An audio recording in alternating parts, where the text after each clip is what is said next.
4 سے زائد ہونے کی وجہ سے آپ کے لیے حلال ہے یا آپ کے لیے خاص ہے.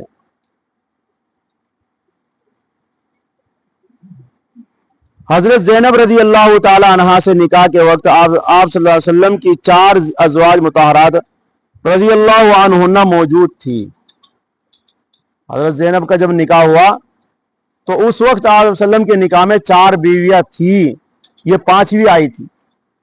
اس لیے اللہ رب العزت نے کیا کہا کہ لوگ یہ کہیں گے کہ آپ 4 سے زیادہ شادی کر رہے ہیں، لیکن ہم نے حلال کر دیا آپ کے لیے، تاکہ آپ کے لیے کوئی تان و تشنی لوگ کرے تو آپ اس کو برا نہ سمجھے، کیونکہ یہ اللہ کا حکم ہے.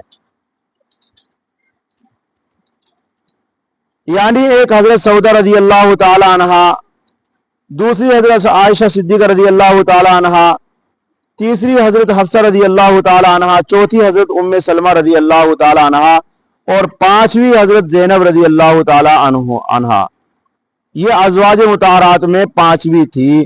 تو اس مخصوص حکم کا مطلب یہ ہے کہ عام مسلمانوں کے لیے اللہ تعالیٰ نے بیک وقت 4 تک کی قید لگائی ہے، لیکن حضرت صلی اللہ علیہ وسلم کو اس قید سے مستثنا کر دیا ہے.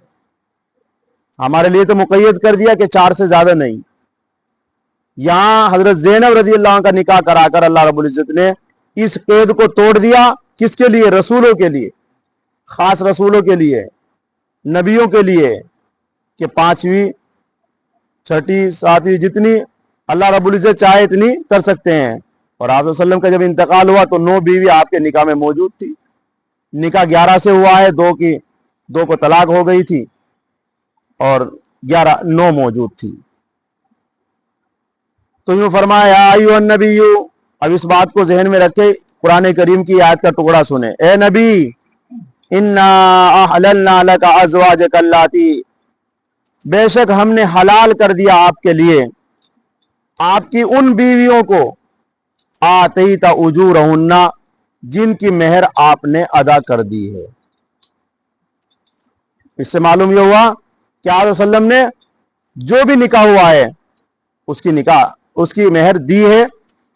وما ملکت ایمانکم یمینک مما افاء اللہ علیک. دوسرا حکم یہ نازل فرمایا اللہ رب العزت نے کہ وہ عورتیں بھی آپ کے لیے خاص طور پر حلال کی گئی ہے جو آپ کی مملوکہ ہوں، جو اللہ تعالیٰ نے آپ کو غنیمت کے دلوا دی. اس اجازت کے موافق حضرت صلی اللہ علیہ وسلم نے حضرت جویریہ رضی اللہ تعالی عنہ، حضرت صفیہ رضی اللہ تعالی عنہ جو کہ جنگ میں گرفتار ہو کر آئی تھی، انہوں نے اسلام قبول کیا اور آزاد کر دی گئی، اور آزاد ہو کر حضرت صلی اللہ علیہ وسلم کی ازواج مطہرات میں شامل ہو گئی. حضرت صفیہ رضی اللہ تعالی عنہ، حضرت جویریہ رضی اللہ تعالی عنہ جنگ ہوئی اور جنگ میں گرفتار ہو کر آئی، اور گرفتاری کے بعد صلی اللہ علیہ وسلم کے قبضے میں آئی تو آپ صلی اللہ علیہ وسلم نے ان کو آزاد کر دیا، کیونکہ غلام تھی، آزاد کیا اور آزادی کے بعد پھر ان سے نکاح کیا. تو اسی کو قرآن مقدس کی آیت میں بیان فرمایا. اور وہ عورتیں جن کے مالک آپ کے ہاتھ ہیں، یعنی جو آپ کے غلام ہیں، جو آپ کی باندیاں ہیں، مما افاء اللہ علیک، جو کہ اللہ نے آپ کو دے دیا ہے، جن کو اللہ رب العزت نے آپ کو دے دیا ہے. اور وہ دیا کس طرح ہے؟ جنگ کے ذریعے گرفتار ہو کر آئی.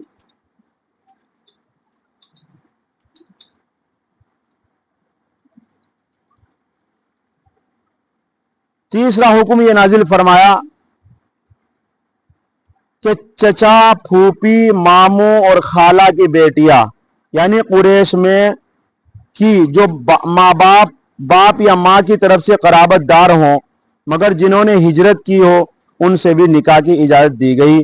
چنانچہ اس آیت کے موافق حضرت ام حبیبہ رضی اللہ تعالی عنہا ازواج مطہرات میں داخل ہو گئی. تیسرا حکم کیا ہے؟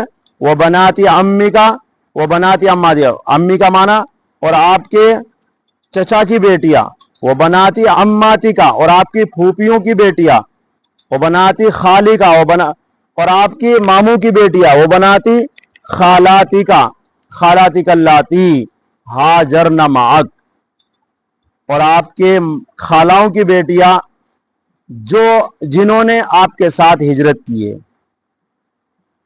یعنی جن عورتوں نے ہجرت نہیں کی آپ صلی اللہ علیہ وسلم کے ساتھ، مکے سے مدینہ نہیں آئی ہے، وہ اب چاہے ساتھ میں آئی ہو یا بعد میں، جو بعد میں بھی نہیں آئی، فتح مکے کے بعد آئی ہے، آپ صلی اللہ علیہ وسلم کے لیے وہ عورتیں حلال نہیں۔ یہاں صرف ان کا ذکر ہے جو آپ کے ساتھ ہجرت کی ہو، یا آپ ہجرت کر کے آ گئے اور اس دوران جو فتح مکہ اور ہجرت کے درمیان جو عورت مسلمان ہو کر آپ کے خاندان کی مدینہ آئی ہے، وہ بھی آپ کے نکاح کے لیے حلال تھی، آپ چاہے تو ان سے نکاح کر سکتے۔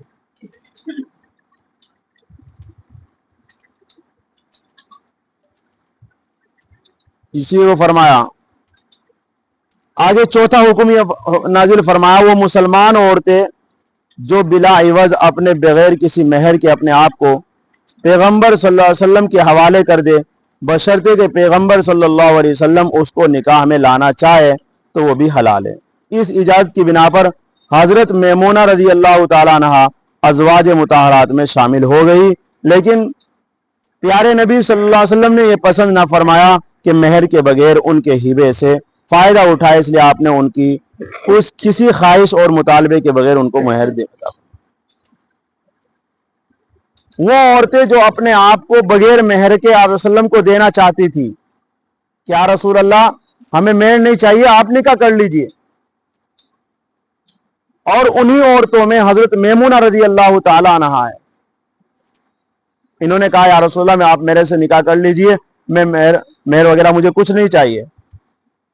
پھر آپ صلی اللہ علیہ وسلم نے ان سے نکاح کیا، لیکن ان کا مہر ان کو دیا ہے، اگرچہ وہ نہیں مانگ رہی تھی، وہ مطالبہ نہیں تھا ان کی طرف سے، آپ صلی اللہ علیہ وسلم نے لیکن پھر بھی ان کو مہر دیا ہے، کہ کہا کہ نہیں، بغیر مہر کے میں نہیں نکاح کروں گا، میں مہر تمہیں دوں گا۔ تو عورت، اس سے معلوم یہ ہوتا ہے عورت چاہے کتنا بھی نہ کرے لیکن اس کو مہر دینا چاہیے،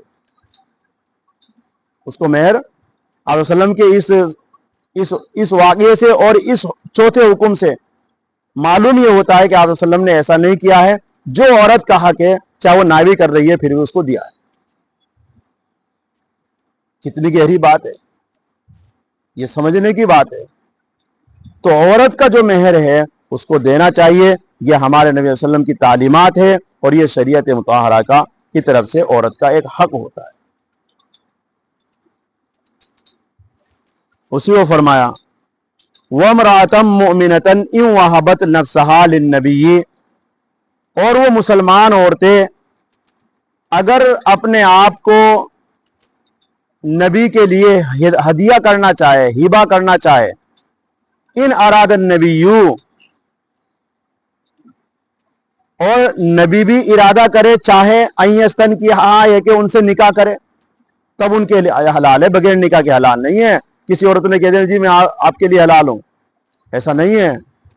نکاح ہوگا، دو گواہ ہوں گے، وکیل ہوگا، مہر ہوگا، یہ سب کے بعد پھر وہ حلال ہوگی، کیونکہ اللہ رب العزت نے اس کی قید لگا دی، نبی بھی نکاح کرنا چاہے تب حلال ہوگی۔ ایسا نہیں کہ کسی نے کہہ دیا رسول اللہ میں آپ کے لیے میں ہدیہ ہوں، آپ کے لیے ہدیہ کرنے سے نکاح نہیں ہوتا ہے، نکاح کے بول جب تک ایجاب و قبول نہیں ہوگا جب تک نہیں ہے۔ خالصۃ لک من دون المؤمنین، اللہ رب العزت نے یہ خاص کیا تھا آپ صلی اللہ علیہ وسلم کے لیے تمام مومنین کے علاوہ۔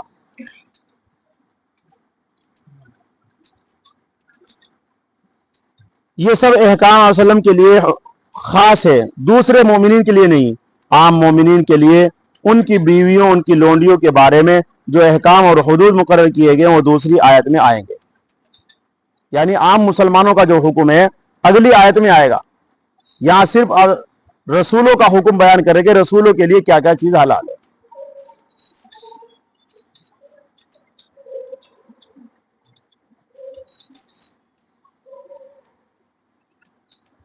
تو یوں فرمایا خالصۃ لک من دون المؤمنین، یہ خاص آپ کے لیے تمام مسلمانوں کے علاوہ آپ کے لیے حلال ہے۔ قد علمنا ما فرضنا علیہم فی ازواجہم، اگلی آیت کے ٹکڑے میں، اگلی آیت کے اگلے ٹکڑے میں یہ بیان فرمایا کہ ہمیں معلوم ہے جو ہم نے مقرر کیا ہے ان پر ان کی بیویوں کے بارے میں۔